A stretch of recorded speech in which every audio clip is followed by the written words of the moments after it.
So hello दोस्तों, welcome back again. तो भाई लोग मैं ज़्यादा डिटेल्स में या फिर होता है ना कि बहुत ही मस्त तरीके से पढ़ाना, तो मैं ऐसा कुछ नहीं करने वाला हूँ। देखिए, जो अच्छे बच्चे होते हैं उनको सभी कोई पढ़ा लेता है, लेकिन मैं उन बच्चों को टारगेट करूँगा। मतलब उन बच्चों को सिखाना चाहता हूँ जो जिनको पढ़ने में मन नहीं लगता, मतलब जिनको थोड़ा हार्ड लगता है। क्योंकि देखिए, अगर आप गर्ल्स हैं या फिर गर्ल्स को आप देखिएगा तो वो लोग कर लेती है भाई, मतलब वो लोग पढ़ लेती है। लेकिन जो बॉयज़ होते हैं वो उनको पढ़ने में काफ़ी सारा दिक्कत आता है, और वो क्या करते हैं, देखिए उसको पास इधर उधर मतलब डिस्ट्रैक्शन बहुत ज़्यादा होता है। लेकिन गर्ल्स लोग मैक्सिमम घर में रहती है तो वो लोग पढ़ लेती है। मतलब हम सबका बात नहीं कर रहे हैं, लेकिन मैक्सिमम यही होता है। तो भाई हम सिंपली समझाने वाले हैं। तो हम जो इस सीरीज़ में एक अध्याय सीरीज चला रहे हैं जिसमें साइंस का हर एक चैप्टर का नोट्स दे रहे हैं, हर एक चैप्टर का हम बता रहे चैप्टर्स के बारे में। तो उसको जितना आसान हो सके, जैसे मैंने पढ़ा था और जिस तरह से मैंने अच्छे मार्क्स हासिल किए, 95 मार्क्स मैंने आउट ऑफ 100 95 मार्क्स अचीव किए। ये नहीं मैं बोल रहा हूँ कि मैंने 100 में 100 अचीव किए थे, क्योंकि मैंने किस तरह से कम मेहनत करके अच्छे मार्क्स लाए। अगर 95 को अगर आप अच्छे मार्क्स मानते हैं तो मैं बता सकता हूँ कि मेरा 95 आया था। तो कैसे आप 95 अचीव कर सकते हैं, वो भी कम मेहनत करके और अच्छी तरीके से मेहनत करके। और जो जिनको पढ़ने में मन नहीं लगता, मतलब जो वीक हैं फिर भी अच्छे मार्क्स लाना चाहते हैं, तो उनके लिए मैं अध्याय सीरीज चला रहा हूँ। मैं उसमें आसान से आसान तरीके से बेसिक्स को कंप्लीट करवा के आपको बताऊँगा कि किस तरह से वो हो रहा है, कैसे वो कॉन्सेप्ट्स को आप समझेंगे। तो उस तरह से मैं इस अध्याय सीरीज में आपको कंप्लीट इन्फॉर्मेशन दूंगा, और आपको लगेगा कि हाँ, सही में रियलिटी में ऐसे हम करके याद कर सकते हैं, पढ़ सकते हैं, समझ सकते हैं, और एग्ज़ाम में हम आसानी से लिख सकते हैं। तो उस तरह से मैं इस वीडियो में बताने वाला हूँ, और उस तरह से मैं कंप्लीट ये चैप्टर का नोट्स और चैप्टर को आपको समझाने वाला हूँ। तो चूँकि मेरे पास वाइट बोर्ड वगैरह अभी करंटली में नहीं है, तो मैं आपको मोबाइल का स्क्रीन पे ही आपको बताऊँगा। तो चलिए बिना देरी किए हुए शुरू करते हैं, और शुरू से लेकर लास्ट तक इस वीडियो में हम लोग देखेंगे कौन सा चैप्टर का जो हमारा चैप्टर रहेगा, चैप्टर नंबर 3 धातु एवं अधातु। धातु क्या होते हैं, अधातु क्या होते हैं, उसका रिएक्शंस कैसे होते हैं, किसके साथ वो रिएक्ट करते हैं, यही सब हम लोग का क्लास 10th में है ही। तो इस क्लास 10th के साइंस का अध्याय सीरीज में हम लोग इस चैप्टर का डिटेल में देखने वाले हैं। तो अगर आप इतना देर तक रुक गए हैं तो आप कंप्लीट देख के जाइए, आपको बहुत मज़ा आएगा, और आपको लगेगा कि ये मेरा जो वीडियो है, अगर चाहे 30 मिनट का हो या 20 मिनट का, वो आपके लाइफ में थोड़ा सा चेंजेस तो ज़रूर लाएगा, अगर आप उस तरह के बच्चे हैं जिनको सही में ज़रूरत है सही गाइडेंस की। तो चलिए शुरू से लास्ट तक आपको दिखाएंगे, और हम जितना बेसिक वे में, जिस तरह से हम याद किए थे एकदम बेसिक ट्रिक लगा के, उस तरह से हम इस वीडियो में बताने वाले हैं। तो सबसे पहले हम सिंपली आप समझिए कि धातु क्या होता है, धातु किसे कहते हैं, या फिर धातु किसे, तो उसको कैसे समझेंगे। तो धातु सिंपली आप समझते होंगे, धातु मतलब अब मेटल किसको बोलेंगे, धातु। ये क्लास 10 में पहली बार आया होगा। धातु आप लोगों ने सुना होगा कि लोहा, वो क्या है, एक धातु है, लोहा आयरन, जिसको आप सुने होंगे। जो हम लोग का तांबा होता है, सोना होता है, ये सब क्या है, धातु है। और अधातु किसको बोलेंगे, जो जैसे कि आप लोग अधातु आप सुने होंगे, ये अब जो रबड़ यूज कर रहे हैं हो गए, प्लास्टिक्स हो गया, वो सब क्या है, अधातु है।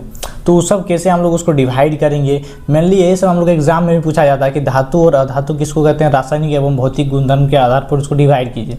तो अब आप सोचेंगे कि रासायनिक क्या गुणधर्म होता है, भौतिक क्या, क्योंकि 10th में बच्चों को ये सब समझ में नहीं आता है, रियलिटी में नहीं समझ में आता कि क्या होता है ये सब। तो ये सब के बारे में हम आसान वे में ट्राई करेंगे आपको समझाने का, जितना आसान वे हो सके। तो ये प्लास्टिक वगैरह आप जैसे ये देख रहे हैं, ये प्लास्टिक क्या है, ये क्या अधातु हो गया। अब कुछ भी चीज़ देख रहे होंगे, ये सब क्या प्लास्टिक है, ये क्या अधातु हो गया। लेकिन वही मेरा कैमरा का स्टैंड है, वो क्या है, एक धातु है, वो मेटल का बना हुआ है। अब कोई भी चीज़ देख रहे होंगे, पीछे में बोतल देख रहे होंगे, वो क्या है, वो एक धातु का बना। लेकिन अधातु का भी प्लास्टिक का बोतल होते हैं। तो वैसे ही उसका क्या गुणधर्म होता है, रिएक्ट करता है, किसके साथ कैसा रिएक्शन करता है, सारी चीज़ों के बारे में कंप्लीट इन्फॉर्मेशन देने वाले हैं। तो ज़्यादा लंबा हो जाएगा, इसलिए मैं चैप्टर्स को शुरू करता हूँ। तो चलिए शुरू करते हैं। दोस्तों, ये है हम लोग का स्क्रीन। तो इस स्क्रीन में आप देख रहे होंगे कि ये जो हम लोग का चैप्टर है वो कौन सा है, अध्याय 3 है, और इसका नाम है हम लोग का धातु एवं अधातु। तो जैसे कि मैंने पहले कुछ बताया, तो उस हिसाब से हम इस कंप्लीट चैप्टर को देखने वाले हैं और कैसे हम लोग देखेंगे। तो इसमें मेनली हम लोग धातु और अधातु के बारे में ही पढ़ने वाले हैं। धातु किसको कहेंगे, अधातु किसको कहेंगे। अब सिंपली समझिए, जो हम लोग का एलिमेंट्स होते हैं, एलिमेंट्स मतलब किसको, तत्व बोलते हैं हम लोग उसको हिंदी में। जो तत्व होते हैं टोटल 118 तत्व हम लोग का, जो इस धरती पे हम लोग 118 तत्व अभी तक खोजे गए हैं, मिले हैं। अब एक पीरियोडिक टेबल होता है, एक पीरियोडिक टेबल, ये अभी आपको नहीं पता, इसको आवर्त सारणी बोलते हैं। तो ये पीरियोडिक टेबल में टोटल 118 तत्व जो है आपको दर्शाए गए हैं, इतना तत्वों को खोजा गया है। और इन तत्वों का हम लोग वर्गीकरण करते हैं धातु और अधातु और मिश्र धातु में, मतलब जिसमें धातु का भी गुण हो और अधातु का भी गुण हो, उसको हम लोग मिश्र धातु बोलते हैं। तो इसका आज हम लोग इस चैप्टर में कंप्लीट देखने वाले हैं। तो चलिए शुरू से देखते हैं। और हम मेनली ये जो हम लोग पॉइंट्स देंगे आपको, ये मेनली बहुत ही इंपॉर्टेंट पॉइंट्स होंगे, क्योंकि हम एक लाइन वाइज नहीं पढ़ेंगे, ऐसा बुक नहीं पढ़ेंगे हम लोग सिर्फ इंपॉर्टेंट पॉइंट्स को देखेंगे जो कि आपके नोट्स बनाने लायक हो, और वो उसी से आप लोग का मतलब मैक्सिमम क्वेश्चंस एग्जाम में भी आए, और उसी से आपको सारा चीज़ समझ में भी आ जाएगा। ऐसे सब पढ़ेंगे हम लोग। तो ये हम लोग का एनसीईआरटी का 3rd चैप्टर है, जो कि धातु और धातु। ये मेनली स्टेट बोर्ड के स्टूडेंट्स के लिए मेनली बनाया जा रहा है। तो चलिए शुरू करते हैं। तो सबसे पहले आप लोग धातु और अधातु जो चैप्टर है आपका, धातु और अधातु, तो इसमें आपको देखने को मिलेंगे सबसे पहले कि देखिए यहाँ से कि तत्वों को उनके गुणधर्म के आधार पर धातु एवं अधातु में वर्गीकृत किया जाए। जो तत्व होते हैं, जो एलिमेंट जो मैंने 118 बताया, उनको उसके गुणधर्म, मतलब देखिए धातु को कैसे हम अलग करेंगे, अधातु को कैसे अलग करेंगे, कैसे आपको पता चलेगा ये धातु है, मेटल है, इसको नॉन मेटल बोलेंगे, कैसे आपको पता चलेगा। तो उसका जो गुण होगा, जैसे हर एक आदमी होता है ना, कि कैसे आपको पता चलेगा ये आदमी गोरा है काला है, तो उसका गुण देखेंगे हम, ये हाँ दिखने में गोरा है। तो कैसे आप पता करेंगे कि ये इंसान है, ये बकरी है, तो कैसे, तो बकरी घास खा रही है, इंसान अब ऐसे नहीं है, आप इतना तो मतलब कर ही सकते हैं क्लासीफाई, जैसे कि बकरी को तो आप देख के भी समझ सकते हैं कि क्या है बकरी है, तो उसका क्या हम देखेंगे, गुण देखते हैं। इंसान एक सामाजिक प्राणी, वो समाज में रहता है, वो खाने जानता है, खुद से नहाने जानता है, धोने, सारा चीज़ करने जानता है, वो खुद से अपना नैतिक कार्य कर सकता है, वो एक सोशल लाइफ जीता है। जबकि बकरी को ही आप देख लीजिए, तो वो क्या करती है कि उसका सिर्फ खाने पे मतलब रहता है कि अपना जीवन यापन करना है, उसको खाना है, घास खाना है, सब खाना है, बस उसको जिंदा रहना है ऐसे। जबकि इंसान क्या रहता है कि वो अपने एक नैतिक जीवन जीता है, पूरा डिसिप्लिन, मतलब सब कुछ फॉलो करता है, वो एक अच्छा इंसान, सामाजिक इंसान बनता है, मतलब सामाजिक प्राणी बनता है। वो भी एक जानवर ही है, लेकिन वो सामाजिक प्राणी है, बस। तो यही डिफरेंस होता है, उसके गुण हम लोग देख रहे हैं। तो ऐसे धातु और धातु का हम लोग गुण देखते हैं। जैसे कि हम लोग कुछ उदाहरण देते हैं, जैसे कि धातु के कुछ उदाहरण है आपको। आयरन मतलब आपका लोहा, जिसको बोला जाता है हम लोग। एक होता है एल्यूमिनियम, आप सुने होंगे, एल्यूमिनियम का ये कढ़ाई है। और चांदी, कॉपर, ये सब क्या है, ये सब है धातु हमारा। तो इसका जो गुण होगा वो अधातु जो है, और धातु जैसे कि हम लोग का हाइड्रोजन, नाइट्रोजन, सल्फर, ऑक्सीजन, इस सबसे अलग होगा। जैसे आप सुने होंगे कि ऑक्सीजन हम लोग ले रहे हैं, सांस लेते हैं, ऑक्सीजन लेते हैं, ये आप सुने होंगे। तो हाइड्रोजन, नाइट्रोजन, ये सब क्या है हम लोग का, ये सभी हम लोग का अधातु है। तो धातु और धातु आप इसको, ये सब हम लोग का, तो इसका गुणधर्म के आधार पर हम लोग को वर्गीकृत करते हैं। तो इसी को, यही लोग को हम लोग धातु और धातु बोलते हैं। और यही सब के बारे में हम लोग इस वीडियो में कंप्लीट, मतलब इस चैप्टर में पढ़ने वाले हैं। तो अब देखिए, धातु को हम लोग भौतिक गुणधर्म के आधार पर, उसको पहले हम लोग जैसे गुण अभी बोले ना कि अलग अलग गुण के आधार पर उनको डिवाइड करेंगे, तो उनके भौतिक गुण के आधार पर हम उसको धातु को जो है अलग करेंगे। धातु उसका रासायनिक गुण भी होता है। देखिए भौतिक गुण क्या है, जो आपको दिखाई मिले, आप सिंपली देख के आप पता कर सकते हैं, थोड़ा बहुत मोड़ के ऐसे करके मतलब पता कर सकते हैं। तो आपको क्या भौतिक गुण, मतलब ऊपर से जो आपको दिखाई दे रहा होगा, उससे हम लोग भौतिक गुण को पता करते हैं। तो उसका भौतिक गुण से हम लोग धातु और अधातु को अलग करेंगे। जैसे कि आप कोई भी धातु या अधातु को कैसे पहचानेंगे, तो भौतिक गुणधर्म के आधार पर आप ऐसे पहचान सकते हैं। जैसे कि देखिए, धातु का भौतिक गुणधर्म के आधार पर धातु जो होता है, धातु का चमक होता है। देखिए धात्विक चमक, धातु की सतह चमकदार होती है, धातु का जो सतह होगा वो चमकदार होगा। जैसे कि आपने सोना देखा होगा, वो कितना चमकता है, क्योंकि लोग चमकता है इसी कारण से लोग पहनते भी है। लेकिन वही अधातु, जैसे कि अधातु जो हम लोग का चमकीला नहीं होता है, फॉर एग्जाम्पल क्या होगा, धातु जो है चमकीला नहीं होता है। जैसे कि आप ऑक्सीजन देख पाते हैं, ऑक्सीजन तो हम लोग देख भी नहीं पाते, तो चमकीला कहाँ से रहेगा। जैसे कि आप लोग कोई प्लास्टिक मतलब थोड़ा बहुत चमकता है, लेकिन उतना भी चमकीला नहीं होता है। जिस तरह से हम लोग का आयरन, एल्यूमिनियम चमकता है, तांबा चमकता है, उस तरह से हम लोग का अधातु चमकता नहीं है, मतलब वो चमकीला नहीं होता। जैसे आप लकड़ी देखें, वो अधातु है। जैसे कि आप लोग कोयला देखें, वो सब अधातु है। लेकिन देखिए इसमें एक अपवाद भी है, जैसे इसको हम अपवाद को स्टार मारते हैं। देखिए यहाँ पे अपवाद है कि आयोडीन अधातु होते हैं, हुए भी चमकीला होते हैं। आयोडीन एक ऐसा धातु है जो कि चमकीला होता है, इसको आपको याद रखना है, क्योंकि यही क्वेश्चन में आपको पूछा जाता है। जो अपवाद होते हैं ना, वो आपको बहुत बहुत बहुत इंपॉर्टेंट होते हैं, और ये आपको याद रखना ही है कि आपको एमसीक्यू में या किसी भी चीज़ में आपको पूछ दे सकता है। आप आगे बढ़ेंगे 11th 12th, अब मतलब कहीं में ज़िंदगी भर आपका ये काम में आएगा। समझ लीजिए कोई भी एंट्रेंस एग्जाम देंगे आप आगे बढ़ के 10th के बाद, आपका ये सब काम आता है। तो अधातु जो है, आयोडीन एक ऐसा अधातु है जो कि चमकीला होता है, बाकी सारे अधातु क्या होते हैं, चमकीला नहीं होते हैं। तो ये आपको याद रखना है। अब हम लोग का नेक्स्ट पॉइंट है कठोरता। देखिए उस गुणधर्म के आधार पर हम बांट रहे हैं, ठीक ना। इसको आपको लिखना है। पहले देखिए यहाँ पे इस तरह से लिख रहा है, इस तरह से बच्चों को थोड़ा ऑकवर्ड लगता है, कैसे हम लिखेंगे। तो आप इस तरह से नहीं, आप अलग तरीका से भी लिख सकते हैं कि धातु लिख लीजिएगा ऊपर में, उसको लिखिए धातु चमकदार होते हैं, धातु कठोर होते हैं। ऐसे मतलब एक एक धातु का सारा पॉइंट लिख लीजिए, उसके बाद अधातु का सारा पॉइंट लिखिए, ऐसे भी कर सकते हैं। तो धातु का जो गुणधर्म है, पहला गुणधर्म हम लोग देख लिए चमकीला वाला। दूसरा गुणधर्म है हम लोग का कठोरता, मतलब वो कितना कठोर है, कितना टाइट, कितना मतलब मोड़ने में ज़्यादा टाइट लगता है, उसको कठोर बोलते हैं। धातुएं जो होती है, कठोरता मतलब कितना हार्ड होती है। धातुएं जो होती है सामान्यतः कठोर होती है, ये आप याद रखिएगा। धातु जो, जैसे कि आप लोग लोहा को टच किए होंगे और एक प्लास्टिक को टच किए होंगे, दोनों में से कौन हार्ड होता है। प्लास्टिक्स में कोई भी चीज़ होता है जो अपने वजह से टूट जाता है तुरंत, आप देखे होंगे। और धातु में लकड़ी वगैरह आप देखे होंगे। तो धातु क्या होते हैं, वो कठोर होते हैं। आप देखिए लोहा वगैरह देखे होंगे।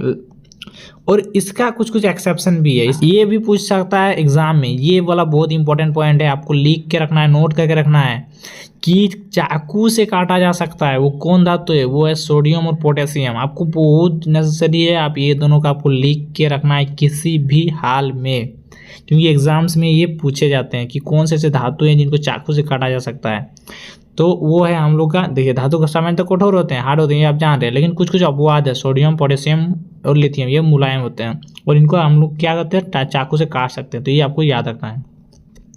अब कठोरता की बात करते हैं, ये अधिकतर कठोर नहीं होते। देखिए अधातु जो होते हैं वो अधिकतर कठोर नहीं होते, मतलब अधातु कठोर नहीं होते। आप लोग प्लास्टिक वगैरह देखे होंगे तो वो कठोर होते हैं, रुई वगैरह देखे होंगे नहीं होते। लेकिन इसका भी एक हम लोग का अपवाद है, कार्बन का एक ऐसा अप्रूप है जो कि अधातु है, हीरा, जो कि सबसे कठोर प्राकृतिक पदार्थ है, जो कि पूरे सारे पदार्थ में से सबसे कठोर प्राकृतिक पदार्थ अगर कोई है तो वो है हीरा। बहुत ज़्यादा कठोर होता है, ये इसका एक्सेप्शन है। सारे अधातु क्या होते हैं, कठोर नहीं होते हैं। लेकिन कार्बन का एक अपरूप है जो कि हीरा है, मतलब अपरूप एक मतलब उसी का रूप जो बोल सकते हैं हम लोग। कार्बन का दूसरा रूप होता है ना, तो वही से ही कार्बन का एक रूप होता है हम लोग का हीरा, उसको अपरूप बोला जाता है।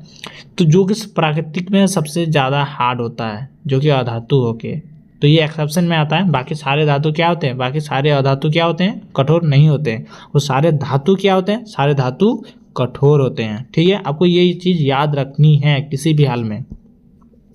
अब हम लोग आगे देखते हैं, आगे बढ़ते हैं। तो नेक्स्ट है हम लोग का रूप। अब रूप आप मतलब देखे होंगे कि कोई भी चीज़ का रूप होता है। तो धातु सबसे पहला वाला हम लोग का क्या है, धातु है। सबसे पहला वाला क्या है हम लोग का, धातु। तो धातु जो होते हैं, धातु कमरे के ताप पर ठोस रूप में पाई जाती है। देखिए धातुएं जनरली ठोस में पाई जाती है। आप लोहा देखे होंगे, तांबा देखे होंगे, कुछ भी देखे होंगे, तो क्या होते हैं, ठोस होती है। ठीक है, लेकिन इसका भी एक एक्सेप्शन है। देखिए केमिस्ट्री एक्सेप्शन के रूप में जाना जाता है, और आपको एक्सेप्शन याद रखनी है, क्योंकि एक्सेप्शन ही क्वेश्चंस पूछे जाते हैं एग्जाम्स में। तो ये ज़्यादा हार्ड नहीं है। लेकिन देखिए धातु जनरली क्या होते हैं, ठोस होते हैं कमरे के ताप पर, मतलब रूम टेम्परेचर पर जनरली वो क्या होते हैं, ठोस होते हैं। लेकिन केवल मरकरी, एक्सेप्शन में केवल मरकरी, पारा को छोड़कर, जो कि द्रव रूप में पाया जाता है। पारा जो होता है वो द्रव रूप में पाया जाता है। वो एक क्या है, धातु है, लेकिन वो द्रव रूप में पाया जाता है। बाकी सारे ठोस में पाए जाते हैं। तो एक्सेप्शन में कौन आता है, पारा, मरकरी, जो कि आपके एग्जाम्स में पूछे जाते हैं। उसके बाद है अधातु है। अधातु है ठोस या गैसीय रूप में पाई जाती है। अधातु जो होती है मेनली ठोस या गैस में पाया जाता है। जैसे कि आप लोग देखे होंगे कोयला हो गया, कोयला हो गया वो क्या है, अधातु है। लकड़ी हो गया क्या अधातु है, वो ठोस में पाया जा रहा है। जैसे ऑक्सीजन हो गया, हाइड्रोजन हो गया, नाइट्रोजन हो, ये सब क्या है, गैसेस हैं, तो गैस में पाए जाते हैं, तो ठोस या गैस में पाया जाता है। लेकिन केवल ब्रोमीन को छोड़कर जो कि तरल में जो द्रव रूप में पाया जाता है, ब्रोमीन जो एक ऐसा धातु है जो कि द्रव में पाया जाता है, तरल में पाया जाता है। तो आपको ये याद रखना है, ब्रोमीन एक ऐसा धातु है जो कि तरल रूप में पाया जाता है। ठीक है, आपको ये याद रखना है। नेक्स्ट हम लोग का आघात वर्ध्यता, ये एक गुण होता है। कुछ धातुओं को पीटकर पतली चादर के रूप में परिवर्तित किया जाता है। देखिए जो धातु होते हैं उनको हम लोग धातु को पीट के क्या कर सकते हैं, पतली चादर के रूप में परिवर्तित कर सकते हैं। उसका गुण को बोलते हैं हम लोग आघात वर्ध्यता। आघात वर्ध्यता आपको याद रखना है। आघात वर्ध्यता किसको बोलते हैं, धातुओं को पीटकर पतली चादर के रूप में परिवर्तन कर सकते, मतलब धातु को अगर आप जैसे कि लोहा है उसको पीट रहे हैं उसको चादर बना दिए पीट के, मतलब पतली चादर के टाइप के बना दिए, तो उसको हम लोग आघात वर्ध्यता बोलते हैं। और धातु किसको बोलते हैं, अधातु में आघात वर्ध्यता नहीं होते, मतलब अधातु को हम लोग जैसे लकड़ी का है या फिर कोयला है, कोई भी चीज़ है उसको आप पीट रहे हैं, प्लास्टिक है उसको पीट के क्या होगा, वो टूट जाएगा, लेकिन वो क्या ये चादर के रूप में परिवर्तित होगा, नहीं होगा। तो इसलिए धातु में आघात वर्ध्यता का गुण पाया जाता है, जबकि अधातु में नहीं पाया जाता। ये आपको याद रखना है। तो ये सारे भौतिक गुण हैं और ये पूछे जाते हैं एग्जाम्स में, और ये आपको बहुत ही इंपॉर्टेंट है, आपको याद रखना है किसी भी हाल में। जहाँ पे भी आपको समझ में नहीं आ रहा, मैंने ट्राई किया है कि हर एक कुछ समझाए, क्योंकि टाइम बहुत ज़्यादा ले रहा है, फिर भी हम ट्राई। अब एक गुण होता है धातु का तन्यता, मतलब धातु का नहीं, तन्यता एक गुण होता है धातु तथा धातु का। अब कैसे समझते हैं, धातु को पतली तार के रूप में खींचा जा सकता है। जैसे कि अगर सोना है, सोना क्या है, एक धातु है, उसको हम लोग पतली तार के रूप में खींच सकते हैं। और पता है 1 ग्राम सोना से हम 2 किलोमीटर तक तार खींच सकते हैं, ऐसा गुण होता है धातु में। तो धातुओं को पतली तार के रूप में खींचा जा सकता है, उसका गुण को हम लोग तन्यता बोलते हैं। क्या बोलते हैं, तन्यता। अगर पूछेगा कोई तन्यता क्या होता है, तो आपको ये बोलना है कि धातुओं को पतली तार के रूप में खींचा जा सकता है, उसको हम लोग तन्यता कहते हैं। लेकिन अधातु जो होते हैं वो तन्य नहीं होती है, मतलब धातु को अगर आप खींचेंगे अधातु को तो टूट जाएगी। अब 6 नंबर पे है विद्युत व उष्मा के चालक। जो विद्युत है और उष्मा के चालक होते हैं, कौन कौन से होते हैं उसके बारे में हम लोग इसमें जानना है। तो विद्युत वो देखिए धातु जो होते हैं सामान्यतः विद्युत व उष्मा के चालक होते हैं। देखिए आप धातु देखे होंगे जैसे कि तांबा, सोना, लोहा, ये सब क्या है, तो ये सब धातु है। धातु क्या होते हैं, विद्युत, मतलब इलेक्ट्रिसिटी इसमें पार हो सकता है, मतलब विद्युत ये चालन करता है। इसके आपको एक वायर के रूप में यूज कर सकते हैं। इसका एक्सेप्शन है सीसा। देखिए सीसा और मरकरी एक ऐसा धातु है जो कि कुचालक है, मतलब इससे आपका इलेक्ट्रिसिटी पार नहीं होगा। सीसा और मरकरी जब आप लेंगे तो इससे क्या होगा, इलेक्ट्रिसिटी, विद्युत ऊष्मा पार नहीं होगी, ये कुचालक होता है। अब समझते हैं विद्युत ऊष्मा के चालक।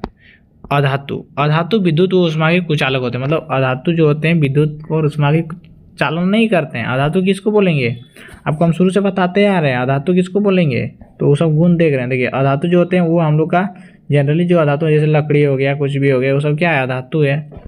अधातु जो होते हैं वो मतलब ऐसे वस्तु जो कि उष्मा का मतलब ही उष्मा का और विद्युत का चालन नहीं करते हैं, उसको हम लोग अधातु बोलते हैं। लेकिन अधातु का कुछ एक्सेप्शन भी है। अधातु ग्रेफाइट एक ऐसा अधातु है जो कि विद्युत का चालन करता है। जैसे कि आपको पेंसिल के अंदर में वो क्या रहता है, ग्रेफाइट, वो सब क्या करेगा, विद्युत का चालन करने लगता है। ये आपको याद रखना है। नेक्स्ट है घनत्व। सामान्यतः अधिक घनत्व उच्च गलनांक होता है। धातु का जो होता है, धातु जो होते हैं हम लोग वो उसका घनत्व डेंसिटी जो होता है ज़्यादा होता है, क्योंकि आप लोग देखे होंगे जो नॉर्मल धातु का जो है डेंसिटी वो ज़्यादा होता है। मतलब भी जैसे कि आप लोहा है, लोहा का क्या है, धातु घनत्व बहुत ज़्यादा होता है, उसका डेंसिटी ज़्यादा होता है। सोडियम एवं पोटेशियम का घनत्व और गलनांक कम होता है, लेकिन सोडियम, इसका एक्सेप्शन है ये कि सोडियम और पोटेशियम जो है उसका घनत्व जो होता है वो क्या होता है, कम होता है, और गलनांक भी मतलब मेल्टिंग पॉइंट भी कम होता है। अब सामान्यतः इसका हम जानते हैं अधातु, अधातु का घनत्व और गलनांक कम होते हैं। आप जनरली जान लीजिए कि अधातु का हम लोग का क्या होगा, कम ही होगा। नहीं है धावनिक। एक धावनिक एक गुण होता है धातु और धातु का, ठीक है। तो इसके आधार पर हम इसमें बांटेंगे। तो धातुएं कठोर सतह के टकराने पर आवाज़ देती है। जैसे कि आप लोग लोहा को मानते हैं तो ठन ठन आवाज़ करता है, तो उसको क्या बोलते हैं, धात्विक गुण, ध्वनिक गुण, मतलब ध्वनि उत्पन्न करता है। और धातुएं जो होता है ऐसे गुण आवाज़। अब लकड़ी को मारेंगे, प्लास्टिक को मारेंगे तो क्या आपको लगेगा कि आवाज़ करेगा, नहीं करेगा। तो ये आपको याद रखना है। अब लास्ट है आपका ऑक्साइड। ऑक्साइड इसको बोलते हैं O2, ऑक्सीजन से ऑक्साइड बनता है, ठीक ना।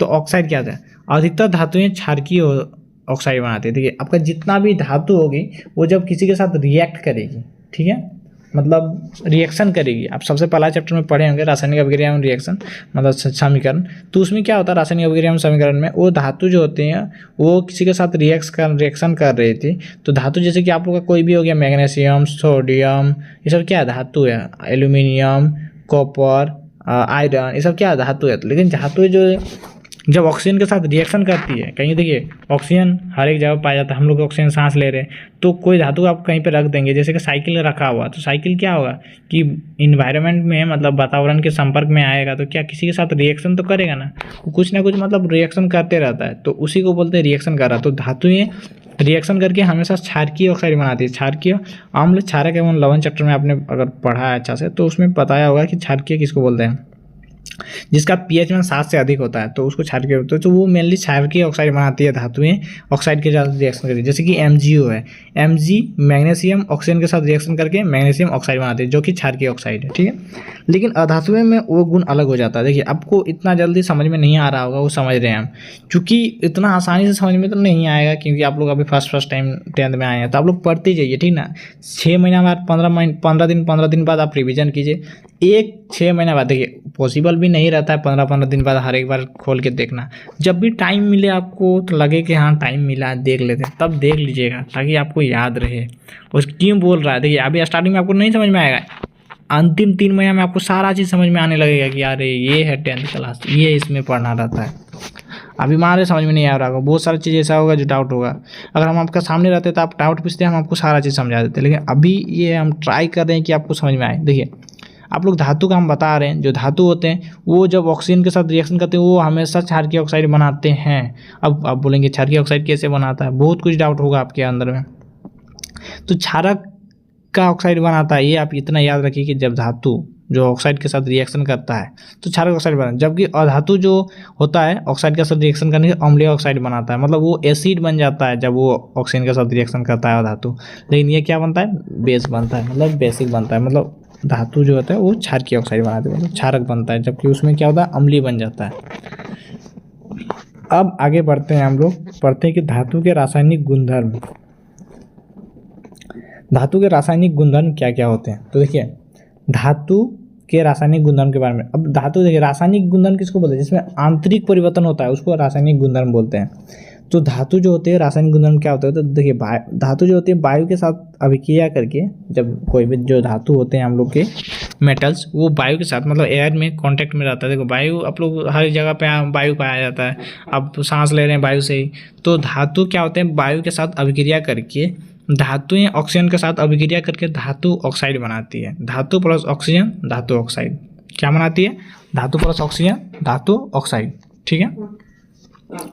धातु के साथ धातु का रासायनिक गुणधर्म क्या होता है, धातु जो होता है वायु के साथ अभिक्रिया करती है, धातुएं ऑक्सीजन के साथ अभिक्रिया करके धातु ऑक्साइड बनाती है। धातु प्लस ऑक्सीजन धातु ऑक्साइड, समझ में आया, नहीं आ रहा होगा आपको। देखिए सिंपली आप समझिए, धातु ऑक्सीजन के साथ ऑक्साइड करके धातु ऑक्साइड बनाते हैं। देखिए धातु प्लस ऑक्सीजन के साथ धातु ऑक्साइड, और धातु क्या बनाते हैं मेनली क्षारकीय ऑक्साइड बनाती है, ये भी आप याद रखिएगा, ठीक है। धातु ऑक्साइड के साथ रिएक्शन करके धातु ऑक्साइड, देखिए जैसे कि copper plus oxygen Cu plus O, Cu plus O2 CuO ऐसे बनाती है। तो कॉपर ऑक्साइड बनाया तो उसका रंग काला होता है कॉपर ऑक्साइड का। Aluminium Al plus O2 Al2O3, तो ये एल्यूमिनियम ऑक्साइड हो गया। Mg plus O2 magnesium oxide हो गया। धातुएं ऑक्सीजन के साथ अलग अलग तरह की अभिक्रियाएं दिखाती है। देखिए धातु जब ऑक्सीजन के साथ रिएक्शन करती है तो अलग अलग तरह की अभिक्रियाएं दिखाती है, इनके साथ अलग अलग तरह से अभिक्रिया। देखिए और धातु किसके साथ अभिक्रिया कर रही है, ऑक्सीजन के साथ। ऑक्सीजन के साथ ही क्यों कर रही है आप ये समझिए। देखिए मेनली जो हम लोग का धरती है उसमें मैक्सिमम हम लोग जो पृथ्वी अभी हम लोग जहाँ पे रहते हैं, जैसे इंडिया में रहते हैं, तो जो हम लोग का यहाँ पे आप लोग को पता होगा कि हम लोग इस पृथ्वी में 78% जो है पाया जाता है हम लोग का नाइट्रोजन, 21% पाया जाता है हम लोग का ऑक्सीजन, शेष हम लोग का CO2 0.03%, बाकी शेष हम लोग को अदर गैसेस पाई जाती हैं। तो मेनली धातु जो है ऑक्सीजन के साथ ही अभिक्रिया कर रही है। अब आप बोलेंगे मेनली ऑक्सीजन के साथ ही क्यों कर रही है? देखिए नाइट्रोजन जो नाइट्रोजन हम लोग का गैस होता है वो इनर्ट गैस होता है, मतलब वो अभिक्रिया किसी के साथ नहीं करता है। इनर्ट गैस इसको हम लोग बोलते हैं, अक्रिय गैस, वो अभिक्रिया नहीं करता है, तो इसलिए वो ऑक्सीजन के साथ अभिक्रिया कर रही है धातुएं, ठीक है। तो वो क्या क्या करती है, कैसे कैसे करती है, और अलग अलग धातु अलग अलग तरह से अभिक्रिया करती है और अलग अलग गुण दिखाती है, तो वही इसमें बोला है। अब सोडियम और पोटेशियम वायु की आकस्मिक आग पकड़ लेते हैं। देखिए अब ये आपको भी याद रखना है कि धातु में जो सोडियम और पोटेशियम है, दो धातु हैं, उसको अगर आप वायु में लाते हैं, मतलब अगर आप एयर में ले आए हैं धातु को, वो धातु को, तो वो आग पकड़ लेगा। जैसे ही आप उस धातु को लाएं बाहर, आग पकड़ लेगा। जिसे रोकने के लिए हम केरोसिन के तेल में डुबा के रखा जाता है। तो उसको हम लोग अगर चाहते हैं ये धातु को सुरक्षित रखें, तो इसके लिए हम इसको क्या करते हैं, केरोसिन का तेल होता है, आप सुने होंगे, उसमें हम लोग इसको डुबा के रखते हैं। किसको? सोडियम और पोटेशियम को, ठीक है। आपको याद रखेगा सोडियम और पोटेशियम दो ऐसे धातु हैं जिनको आप वायु के संपर्क में लाने से वो आग पकड़ लेते हैं। तो उनसे बचाने के लिए हम क्या करते हैं, इसको तेल में डुबा के रखते हैं। किसका तेल में? केरोसिन का तेल में। ये आपको याद रखना है किसी भी हाल में। हमको जहाँ तक लग रहा है अगर आप यहाँ तक अगर आ गए हैं तो आपको कुछ कुछ तो समझ में आ रहे होंगे, कुछ कुछ आपको बीच बीच में खराब भी लगा होगा कि क्या है, क्या बता रहा है, कैसे बता रहा है। तो अभी आपको थोड़ा बहुत मज़ा आ रहा होगा, थोड़ा समझ में भी आ रहा होगा थोड़ा बहुत। सोडियम और पोटेशियम तो धातु होते हैं, बहुत हल्का धातु होते हैं। और आप लोग ये अगर आप नहीं समझ आ रहा है सोडियम पोटेशियम कैसा धातु होता है, तो आप सर्च कीजिए नेट में, आपको मिल जाएगा सोडियम धातु, पोटेशियम धातु। तो चलिए आगे हम लोग देखते हैं। अब देखिए दूसरा गुण, मैग्नीशियम, एल्यूमिनियम, जिंक और लेड, ये चार को जो धातु है वो वायु के साथ धीरे धीरे अभिक्रिया करते हैं। ये चार जो आपका धातु दिख रहे हैं नाम, मैग्नीशियम, एल्यूमिनियम, जिंक और लेड, ये चार धातु ये वायु के साथ धीरे धीरे अभिक्रिया करती है और इन धातुओं पर ऑक्साइड की परत चढ़ जाती है। देखिए ये वायु के साथ धीरे धीरे अभिक्रिया करती है, पहला। दूसरा धातु पर, इसके ऊपर में धातु पर क्या होता है, ऑक्साइड का परत चढ़ जाती है। देखिए ऑक्सीजन के साथ रिएक्शन करेगा तो ऑक्साइड का परत तो चढ़ेगा ही। अब आयरन का बात करते हैं। आयरन भी एक धातु है। धातु वायु में गर्म करने पर प्रज्वलित नहीं होता है। देखिए आयरन अगर आप वायु में गर्म करते हैं तो वो जलता नहीं है, लेकिन ज्वाला में रोज लो चून डालने पर वो तेज़ी से जलने लगता है। देखिए आयरन को आप डायरेक्ट आप वायु में गर्म करेंगे तो वो जलेगा नहीं, लेकिन वही लोहा का चून को अगर आप डालते हैं जलता वायु में तो वो बहुत ज़्यादा तेज़ी से जलने लगता है। ये आप याद रखिएगा। वो लोहा का चून पाउडर जो रहेगा वो जलने लगता है, लेकिन लोहा कभी जलता है नहीं देखे होंगे, लेकिन लोहा का चून अगर बनाकर डालेंगे ना तो वो जलने लगता है। ये याद रखिएगा। अब कॉपर का बात किया है। कॉपर भी एक धातु है। वो कैसे क्या करता है, तांबा जिसको हम लोग बोलते हैं। तो कॉपर भी प्रज्वलित नहीं होता, लेकिन उस पर काले रंग का कॉपर ऑक्साइड की परत। देखिए कॉपर को अगर आप जलाते हैं तो वो जलेगा नहीं, लेकिन उसका ऊपर में क्या होगा, एक वो काला कलर का परत चढ़ जाएगा अगर आप जलाने की कोशिश करते हैं। अब है चांदी। चांदी क्या होता है, ऑक्सीजन के साथ अभिक्रिया नहीं करते। चांदी जो होता है सोना के साथ, चांदी और सोना ऑक्सीजन के साथ अभी। देखिए ये दोनों ऐसा धातु होते हैं जो अभिक्रिया करते ही नहीं है। सोना देखें आप, जैसा चमकता है वैसे ही चमकते रहता है। कहीं वो पानी के साथ ना ही वायु के साथ अभिक्रिया करता है। तो इसलिए इस दोनों का भी याद रखना है। अब एक बहुत ही इंपॉर्टेंट रिएक्शन है, इसको आपको बहुत ज़रूरी है, आपको याद रखना है, जरूरी। उभयधर्मी ऑक्साइड वो क्या होते हैं, तो वे धातु ऑक्साइड जो अम्ल तथा क्षार दोनों के साथ अभिक्रिया करते हैं उसे उभयधर्मी ऑक्साइड कहते हैं। लवण और जल उत्पन्न करते हैं। अब इसको समझिए, उभयधर्मी ऑक्साइड ये बहुत ही इंपॉर्टेंट पॉइंट है। उभयधर्मी ऑक्साइड किसे कहते हैं, ऐसे आपको डायरेक्ट क्वेश्चन में पूछा जा सकता है, ये होता क्या है। तो सिंपली समझिए कि वे धातु ऑक्साइड जो अम्ल और क्षार दोनों के साथ अभिक्रिया करता है उसका हम लोग उभयधर्मी ऑक्साइड कहते हैं। मतलब जो बहुत सारे ऐसे धातु ऑक्साइड हो गए ना, धातु ऑक्साइड आप सुने होंगे, जैसे कि अभी हम लोग रिएक्शन कर रहे थे किसके साथ, ऑक्सीजन के साथ। धातु जब ऑक्सीजन के साथ रिएक्शन करता है, मतलब अभिक्रिया करता है, तो वो क्या करता है, धातु ऑक्साइड बनाता है। जैसे कि magnesium plus oxygen, magnesium oxide हो गया। तो वो जब अम्ल और क्षार दोनों के साथ रिएक्शन, मतलब कोई धातु होता है जो अम्ल के साथ भी रिएक्शन करेगा, क्षार के साथ भी रिएक्शन करेगा, तो वैसा अभिक्रिया करता है तो उसको हम लोग उभयधर्मी ऑक्साइड कहते हैं। और लवण और जल उत्पन्न करेगा। और जब ये दोनों जब अम्ल और क्षार के साथ रिएक्शन करेगा तो ये क्या करेगा, लवण बनाएगा, जिसका हम लोग लवण बोलते हैं, लवण तथा जल। तो लवण बनाएगा और जल बनाएगा। जैसे कि aluminium oxide Al2O3 aluminium oxide है, क्या है, ये धातु ऑक्साइड है, ठीक है।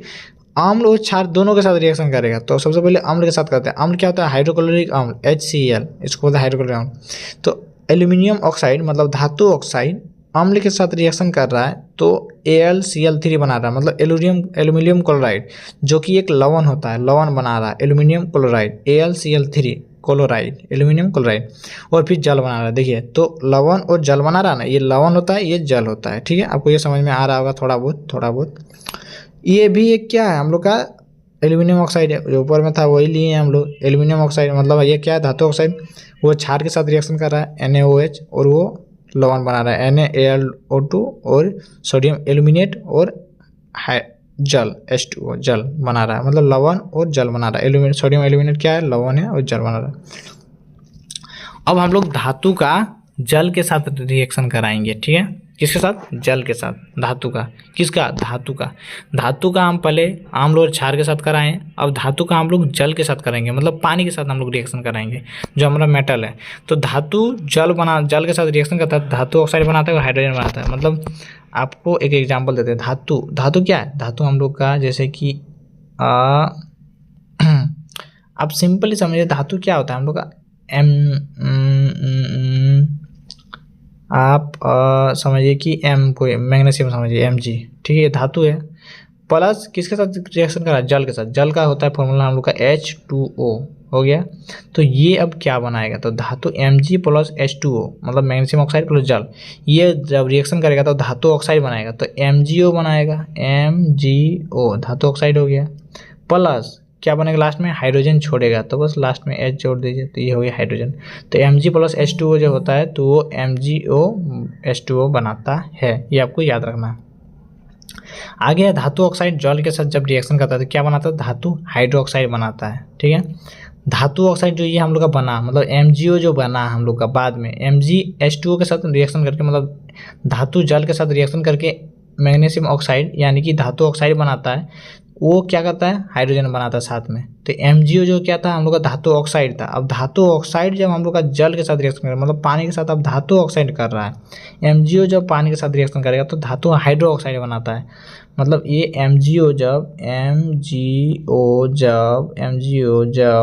हम लोग का H2O के साथ रिएक्शन करेगा, H2O के साथ रिएक्शन करेगा तो धातु हाइड्रो ऑक्साइड MgOH3 ऐसे बनाएगा, OH2 ऐसे बनाएगा। ठीक है, ये थोड़ा ज़्यादा इधर उधर हो गया तो इसको थोड़ा समझने का प्रयास कीजिए। मतलब जब धातु ऑक्साइड हम लोग का रहेगा, धातु ऑक्साइड क्या रहेगा हम लोग का? जब धातु ऑक्साइड जब रहेगा वो जल के साथ रिएक्शन करेगा तो हम लोग का धातु हाइड्रो ऑक्साइड बनाएगा। यहाँ पे धातु ऑक्साइड बना रहा था, अब धातु हाइड्रो ऑक्साइड बनाने लगेगा। ठीक है, यहाँ हाइड्रोजन निकाल रहा था, इसमें कोई हाइड्रोजन नहीं निकालेगा। देखिए अब यहाँ पे आपका एक चार्ट दिया हुआ है, कौन किसके साथ अभिक्रिया करता है। देखिए धातु जो होते हैं वो केवल भाप के साथ क्रियाशील होते हैं। ऐसे धातु जो केवल भाप के साथ रिएक्शन करते हैं वो एल्यूमिनियम, आयरन और जिंक, ये आपको याद रखना है। एल्यूमिनियम, आयरन और जिंक किसके साथ? केवल भाप के साथ। धातु सोडियम, पोटेशियम, कैल्शियम ये ठंडे जल के साथ भी क्रिया कर लेता है, क्योंकि देखिए इसको अगर आप सोडियम पोटेशियम हम अभी बताएं बाहर निकालेंगे आग पकड़ लेता है, तो ये ठंडे जल के साथ भी क्रिया कर लेता है। लेकिन एल्यूमिनियम केवल भाप के साथ रिएक्शन करता है और मैग्नीशियम केवल गर्म जल के साथ रिएक्शन करेगा, मतलब गर्म जल के साथ रिएक्शन क्रियाशील होता है। जल के साथ कोई क्रिया नहीं होता। देखिए लेड रहेगा, कॉपर, सोना सुने होंगे आप, सिल्वर सुने होंगे, ये सब क्या होता है? पानी के साथ कितना भी कराए आप, ये सब कोई क्रिया नहीं करेगा, कोई चेंजेस नहीं दिखाएगा आपको। अब सोना को थोड़ी ना वो पानी के साथ कुछ रिएक्शन करता है। आदमी देखेंगे कान में पहन लेता है, चल जाता है नहाने के लिए, कोई क्रिया दिखाता है? नहीं दिखाता है। तो बस वही उसमें बोला है। कैल्शियम, मैग्नीशियम जल के साथ अभिक्रिया करने पर तैरने लगते हैं। देखिए कैल्शियम और मैग्नीशियम अगर जल के साथ रिएक्शन करेगा तो वो तैरने लगेगा ऊपर में, क्योंकि हाइड्रोजन गैस के बुलबुले धातु के साथ चिपक जाते हैं। क्योंकि इसमें जो हाइड्रोजन गैस के जो बुलबुले होते हैं वो धातु के साथ चिपक जाते हैं और वो कैल्शियम और मैग्नीशियम क्या होगा? तैरने लगेगा अगर आप उसको जल के साथ रिएक्शन करवाते हैं तो ये इतना था। अब उदाहरण देख सकते हैं, यहाँ पे दिया हुआ है सोडियम प्लस हाइड्रोजन, मतलब ये जल के साथ, सोडियम को जल के साथ करा रहा है, सोडियम हाइड्रोक्साइड बना रहा है और हाइड्रोजन गैस स्टेरिज कर रहा है। कैल्शियम जल के साथ कर रहा है, कैल्शियम हाइड्रोक्साइड बना रहा है और जल बना रहा है, मतलब ये हम लोग का धातु ऑक्साइड बना रहा है और ये जल बना रहा है, मतलब हाइड्रोजन दे रहा है। मैग्नीशियम जल के साथ मैग्नीशियम ऑक्साइड बना रहा है और जल बना रहा है, मैग्नीशियम हाइड्रोक्साइड। एल्यूमिनियम एल्यूमिनियम जल के साथ एल्यूमिनियम ऑक्साइड बना रहा है, हाइड्रोजन में बना रहा है। तो ये सब सारा दिया हुआ है। धातु की तनु अम्ल के साथ अब देखिए धातु को जब हम कॉन्सेंट्रेटेड मतलब धातु जब पतला पतला पतला जो होता है हम लोग का गाढ़ा एक होता है, एक होता है पतला होता है। तो गाढ़ा नहीं पतला अम्ल के साथ मतलब पतला एसिड के साथ जब रिएक्शन करता है तो कैसा होता है मतलब थोड़ा हल्का रहेगा, उसमें कॉन्सेंट्रेटेड रहेगा। तो धातु तनु अम्ल के साथ लवण और हाइड्रोजन गैस बनाता है। फॉर एग्जाम्पल देखिए धातु हम लोग क्या है आयरन हो गया, HCl के साथ रिएक्शन कर रहा है कॉन्सेंट्रेटेड HCl मतलब तनु अम्ल होता है, उससे रिएक्शन कर रहा है तो FeCl2 बना रहा है और हाइड्रोजन गैस बना रहा है। तो ये होता है हम लोग का एग्जाम्पल। ये आपको 5 से 6 एग्जाम्पल दिया हुआ है। तो काफ़ी लंबा हो जा रहा है ये चैप्टर हालांकि। तो हाइड्रोक्लोरिक एसिड के साथ देखिए Mg हाइड्रोक्लोरिक एसिड के साथ MgCl2 बना रहा है मतलब क्या बना रहा है, ये लवण बना रहा है। ये सारा क्या लवण है, चारों रिएक्शन में आप देख सकते हैं ये सारा क्या चीज़ है हम लोग का लवण है और हाइड्रोजन गैस बना रहा है। ठीक है, ये अम्लों के साथ अपक्रिया नहीं करती। देखिए तनु अम्ल के साथ कॉपर सिल्वर और पारा जो होता है वो क्या करता है अम्ल के साथ रिएक्शन करता ही नहीं है। सीधे याद रखना आपको कि ये तीनों करेंगे ही नहीं रिएक्शन। अब धातु की अन्य धातु के साथ रिएक्शन, अब धातु का जो है अन्य धातु के साथ कैसे रिएक्शन होता है उसके बारे में हम जानते हैं। धातु लवण का विलयन प्लस धातु ऐसे होता है। ठीक है, अब उसके बाद हम लोग का सक्रियता श्रेणी है, इसका हम ट्रिक बताएंगे आपको। ठीक है, तो इस वीडियो में हम इतना ही बताते हैं, अगला वीडियो से हम आपको कंप्लीट इन्फॉर्मेशन देंगे। यहाँ से आपको उदाहरण हो गया, ये हम लोग का चौथा पेज है और चौथा पेज का जस्ट सक्रियता श्रेणी का जस्ट ऊपर में। सभी को जय हिंद जय भारत।